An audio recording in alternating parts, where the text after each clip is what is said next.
Bismillahirrahmanirrahim.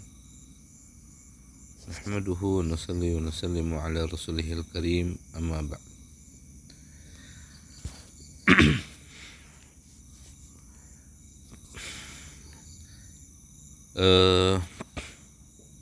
Dalam pertemuan ini kita akan membahas terkait pelajaran agama Islam, tajwid, tentang hukum bacaan nun mati dan tanwin.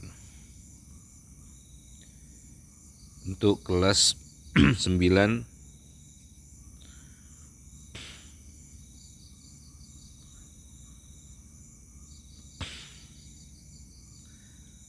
pertama kita perlu mengetahui apa yang disebut dengan nun mati dan tanwin. Nun mati adalah huruf nun yang bertanda sukun, seperti min, an, man. Tanwin adalah tanda baca ganda seperti fathah, 2 fathah, kasrah, 2 kasrah, dhammah, ada 2 dhammah yang berada di akhir satu kata. Kitaban, rajulin, yaumun. Maka dalam ilmu tajwid, ketika nun mati dan tanwin bertemu dengan salah satu huruf hijaiyah, ini memiliki 5 hukum bacaan yang berbeda, tergantung huruf yang berada setelah nun mati dan tanwin. Maka mari sekarang kita pelajari satu persatu dengan contoh ayat Al-Quran. Yang pertama adalah idhar. Idhar ini artinya dibaca jelas tanpa ada dengungan nun mati atau tanwin tersebut. Huruf-huruf idharnya ada 6. Ada hamzah, ha, ain, ha, gha, kha, atau yang sering disebut juga huruf halqi, yang maksudnya adalah makharijul hurufnya atau tempat keluar hurufnya melalui tenggorokan. Maka cara bacanya, nun mati ataupun tanwin tadi dibaca jelas tanpa ada dengung dari hidung, seperti ayat Al-Quran, minha khalaqnakum wa fiha nu'idukum. Maka lafaz minha setelah nun ada ha, maka nunnya dibaca jelas, minha. Kemudian ada idgham bi gunnah. Idgham bi gunnah ada artinya idgham ini dilebur, gunnah dengan dengung, bi gunnah dengan dengung. Maka huruf-huruf idgham bi gunnah ini ada 4, ya, nun, mim, waw. Biasanya disingkat menjadi yanmu. Maka ketika nun mati atau tanwin bertemu dengan salah satu huruf tersebut, maka nunnya menjadi dileburkan ke huruf yang setelahnya dan ada dengungan. Seperti contoh mayya'mal su'ayyujzabi. Jadi nunnya dileburkan ke ya, mayya'mal su'ayyujzabi. Kemudian ada idgham bila gunnah. Ini idgham dileburkan nunnya bila gunnah dengan tanpa dengungan. Maka huruf-hurufnya ini ada 2, lam dan ro. Maka cara membacanya, nunnya dilebur, nun atau tanwin tersebut dilebur dengan huruf setelahnya tanpa ada dengungan. Contohnya mirrabbihim wa ulaika humul muflihun.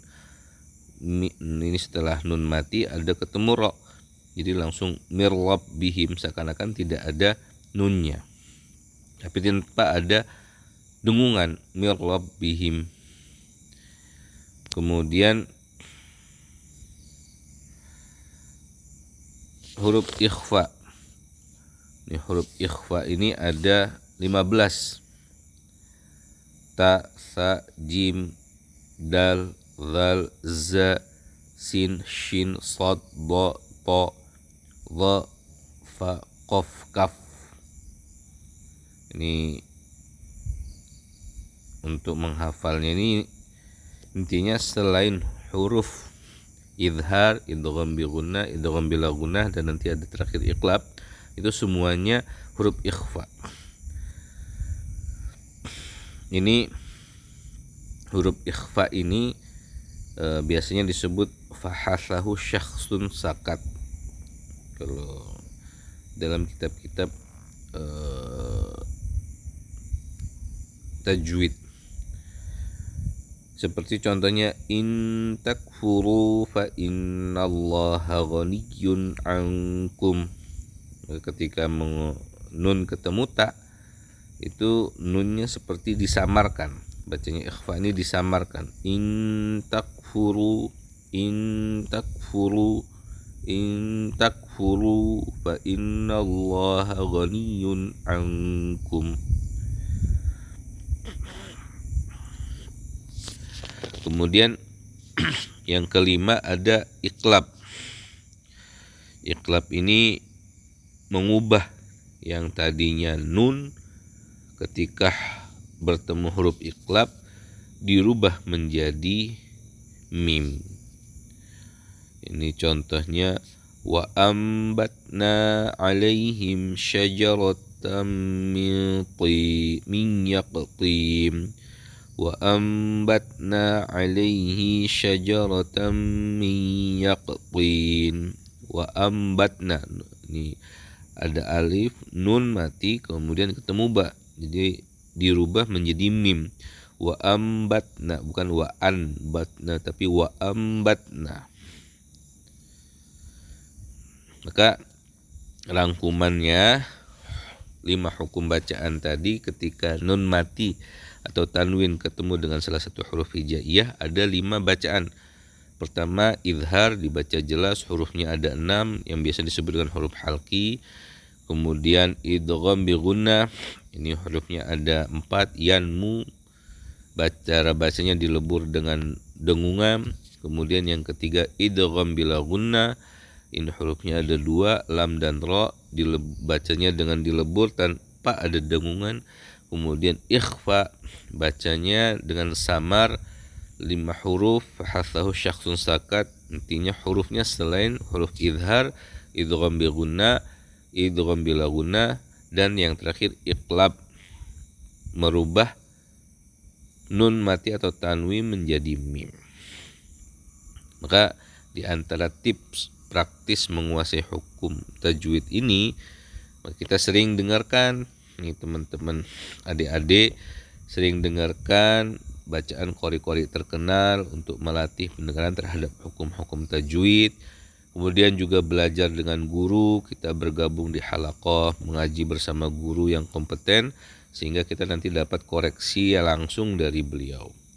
Kemudian juga latihan rutin, istiqomah, praktekkan bacaan Al-Quran setiap hari sambil mempraktekkan hukum-hukum nun mati dan tanwin tersebut. Dan satu lagi, gunakan mushaf tajwid yang ada warnanya sehingga menandai setiap hukum bacaan, mudah kita untuk mengidentifikasi hukum bacaan tersebut. Ini perlu diingat, kesabaran, konsistensi, ini kunci untuk dalam mempelajari ilmu tajwid. Karena setiap usaha kita untuk bisa membaca Al-Quran dengan baik, ini akan dihitung pahala di sisi Allah. Kesimpulannya, kita memahami, menerapkan hukum bacaan nun mati dan tanwin, ini adalah bagian penting dari membaca Al-Quran dengan benar sesuai tajwid. Maka kelima hukum ini, idgham, idhar, idgham bi gunnah, idgham bila gunnah, ikhfa, iqlab, ini punya karakteristik dan huruf-huruf yang khusus yang kita perlu kuasai dan hafal. Maka bagaimana caranya? Kita praktekkan dalam bacaan Quran kita sehari-hari. Kemudian istiqomah, terus baca Al-Quran dengan mempraktekkan ilmu tajwid yang sudah difahami, kemudian juga kita niatkan untuk ini mendekatkan mendekatkan diri kepada Allah. Warattilil Qur'ana tartila, perintah Allah bacalah Al-Qur'an dengan tartil perlahan dan jelas. Maka semoga materi ini bermanfaat dalam perjalanan kita untuk memperbaiki bacaan Al-Qur'an kita. Adik-adik terus belajar dan berusaha, karena setiap huruf yang dibaca dengan benar akan bernilai ibadah di sisi Allah Subhanahu wa taala. Sekian materi ilmu tajwid tentang hukum nun mati dan tanwin ketika bertemu salah satu huruf hijaiyah. Wallahul muwaffiq ila aqwamit thoriq. Wassalamualaikum warahmatullahi wabarakatuh.